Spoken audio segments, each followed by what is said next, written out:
iki lho Mbak Wilis. Pripun Mas Eko? Tresno larangan ora pareng. Tresno larangan. Digateke. Sejatine piye to Mas Eko? Tresno ki ora oleh diumbar sing erna-erna. Ora ngono. Mula dijenenge tresno larangan. Tresno kudu kanggo garwane dhewe. Ora oleh demeni nek wong liya. Ora pareng. Lek tekekne aku oleh. Penak. Nalikane udan krimis mong kelingan sliramu wong manis jatan bisa tak selaki nyatane isih tresno jroning ngati wanci ratri saya langut animbrang titan saya larut mung bisa nyawang fotomu ra krasa netes eluh ning pipiku sayang iki pancen kasunyatan aku kowe anyambung tresna larangan sak mestine yen to mung gawe lara luwih becik tak simpen sak jroning dada wis tak trima nadyan lara tak simpen di puputing nyawa lila aku kudu lila sliramu dadi duweke wong liya. Ora apa-apa ya Mas Eko, senajan urung iso awor. Sing penting wis nyawang karo mambu wis ayem. Heeh.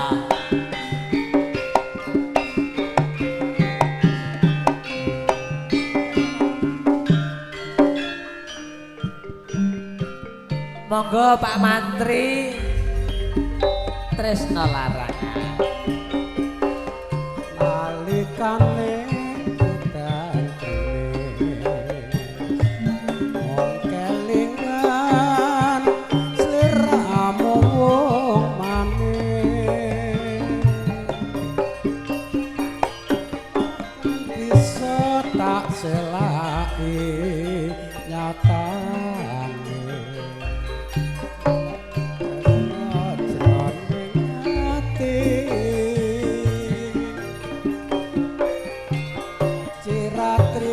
saya larut animbrong titan saya langkung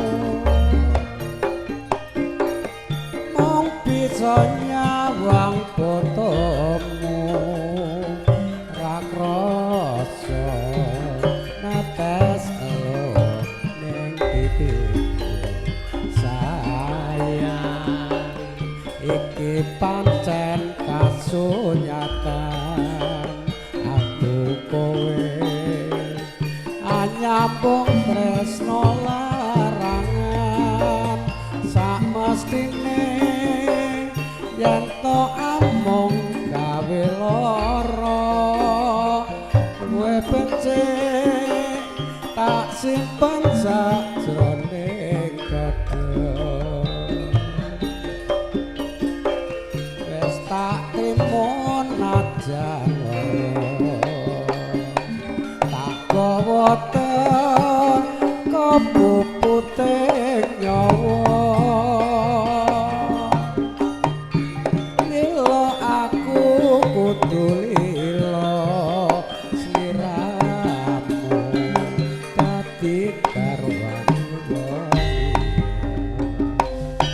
Latihan Pak Eko iki.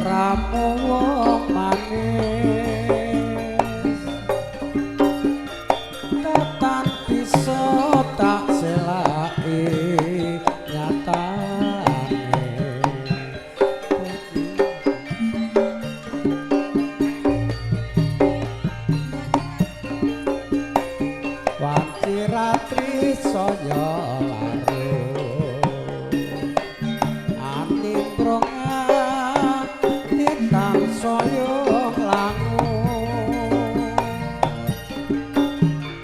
mong bisa nyawang fotomu ra krasa ates ning titikku sayang pancen kasunyatan aku kowe anyambung tresno larangan sak mestine yen to amung gawe lara luwe becik tak simpen sakjroning dada wis tak trimo najan lara tak gawa teko puputing nyawa lilo aku kudu lilo sliramu ati arani wong Mbak Lilis. Tembang menika spesial kagem istrinipun Pak Katijan. Selamat menikmati, Bu.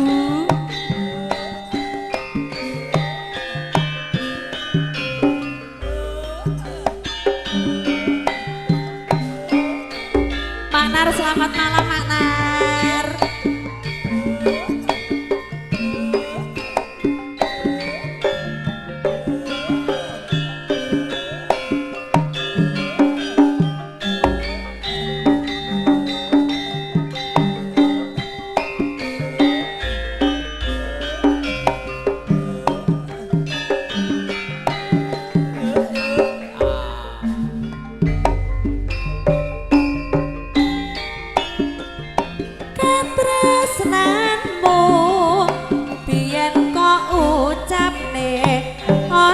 Suramadu lumaku nyabrang segara liwat Kretek tumuju ing Madura pembujanku apa sih kelingan nalika ketemu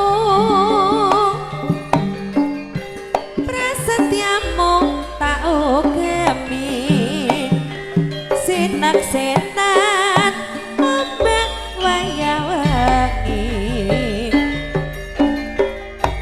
saiki ninggal lunga dedawasa ya nambahi lara kelingan ing piyene Kretek Suramadu kae kaya ngene ati mung kuciwa larane seprene Suramadu tansah setya saksi crita ana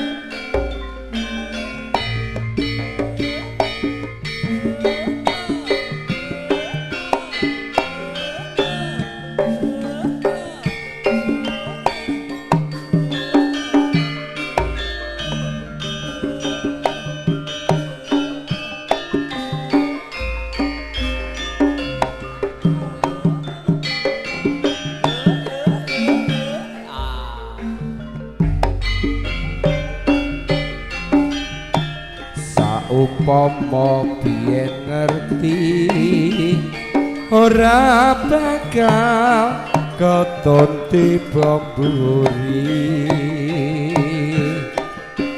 biyen ngaku iselegan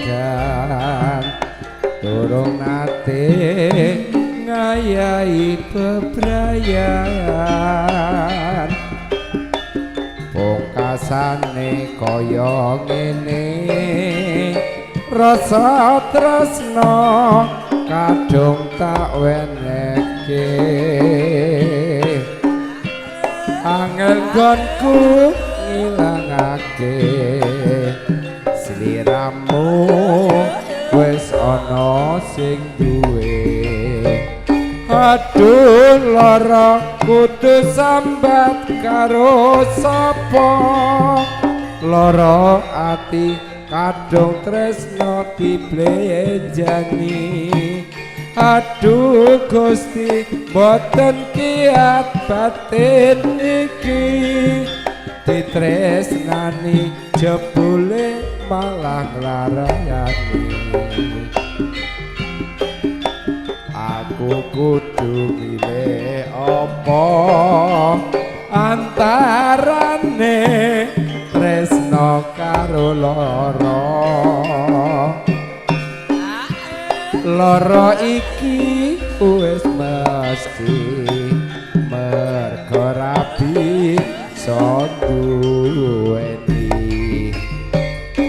aduh lara kudu sambat karo sapa lara ati kadung tresno diblejani aduh Gusti boten kiat batin iki ditresnani jebule malah nglarani aku kudu milih apa antarane tresno karo lara iki wis mesti merga rabi duweni